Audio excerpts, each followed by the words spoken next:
યુદ્ધની સ્થિતિ દરમિયાન પાકિસ્તાનનું સમર્થન કરવું હવે તુર્કીને ભારે પડી રહ્યું છે। નવસારી એપીએમસીમાં આયાત કરવામાં આવતા ફળને વેપારી દ્વારા નાશ કરી દેશપ્રેમ ઉજાગર કર્યો છે। નવસારીના એપીએમસીમાં આંતરરાષ્ટ્રીય ફળોના વેપારી ચંદુલાલે તુર્કી દેશ વિરુદ્ધ અનોખો વિરોધ નોંધાવ્યો છે। તેમણે તુર્કીથી આયાત કરેલા 13 મણ સફરજનને કચરાપેટીમાં નાખી દઈને નાશ કર્યો છે।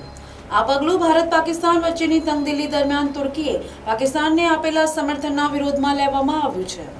તુર્કીએ પાકિસ્તાનને હથિયારો અને અન્ય સહાય પૂરી પાડી હતી, જેના કારણે ભારતીયોમાં તુર્કી પ્રત્યે રોષ જોવા મળી રહ્યો છે। વેપારીઓએ ભવિષ્યમાં પણ તુર્કીના સફરજનનો બહિષ્કાર કરવાનો નિર્ણય લીધો છે। આ વિરોધનો પડઘો પ્રવાસન ક્ષેત્રે પણ જોવા મળી રહ્યો છે। ઘણા ભારતીય પ્રવાસીઓએ તુર્કીના પ્રવાસનના તમામ બુકિંગ રદ કર્યા છે। આ ઘટના દર્શાવે છે કે આંતરરાષ્ટ્રીય રાજકારણની અસર વેપાર અને પ્રવાસન જેવા ક્ષેત્રો પર પણ પડે છે। વેપારીઓનું આ પગલું રાષ્ટ્રીય હિતોની તરફેણમાં લેવાયેલું એક સ્વૈચ્છિક પગલું છે। પીકે ફ્રૂટ નવસારી વીરાવર મોરારજી દેસાઈમાં ઇમ્પોર્ટેડ ફ્રૂટનો ધંધો ધરાવું છું અને આ જે હમણાં પહેલગામમાં જે હમણાં કાવતરું ઘડ્યું હતું પાકિસ્તાને આતંકવાદનું, એમાં નિર્દોષ લોકો જે માર્યા ગયા, તે ટાઈમ પર એમને સિંદૂર ઓપરેશન જ્યારે ચલાવવામાં આવ્યું શ્રી નરેન્દ્ર મોદીજીના પ્રધાનમંત્રી આપણા એમના હસ્તક, ત્યારે પાકિસ્તાનને એક જ દેશે મદદરૂપ થયા અને એ હતું તુર્કી।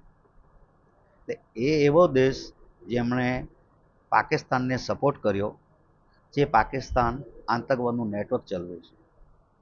તો અમે તુર્કીનો બહિષ્કાર કરીએ છીએ। એમનો જે પણ માલ અમારા ત્યાં ફ્રૂટ આવે છે એ અમે હવે માલ મંગાવવાના નથી અને જેટલું માલ પડ્યું હતું તે ગઈકાલે તુર્કીનો ફ્રૂટ અમે નાશ કર્યું। આજ પછી અમે તુર્કીનો માલ મંગાવવા નથી માંગતા જ્યાં સુધી એ આતંકવાદ જે ચલાવતો હોય નેટવર્ક દેશ એમને સપોર્ટ કરવાનું બંધ ન કરે। એમાં એપલ આવે છે, તુર્કીના ગ્રેની એપલ આવે છે, રોઝ એપલ આવે છે, પછી આરડી આવે છે અને બીજી ઘણી વેરાયટીઓ એપલમાં આવે છે। ડિમાન્ડ એટલા માટે એમનું કે એમનો ભાવ ઓછો રહે છે બધા દેશો કરતાં, એટલે એમનું ડિમાન્ડ રહી છે। તે હાલ પૂરતું એમની આવક પણ જેટલો પણ ઇમ્પોર્ટેડ ફ્રૂટ આવે છે એમાં એપલને એમનો ફ્રૂટ 45થી 50% તુર્કીનો આવે ટોટલ।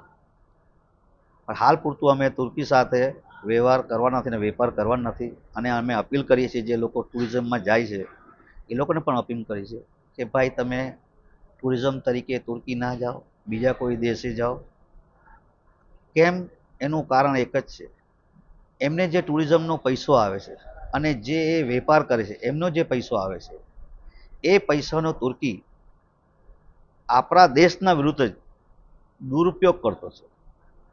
એ જ જે આતંકવાદ ચલાવતો દેશ હોય, જે આતંકવાદ નેટવર્ક ચલાવતો દેશ છે પાકિસ્તાન, એમને મદદરૂપ થાય છે।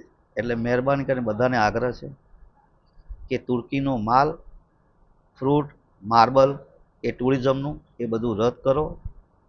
જય ભારત, જય માતાજી, જય હિન્દ।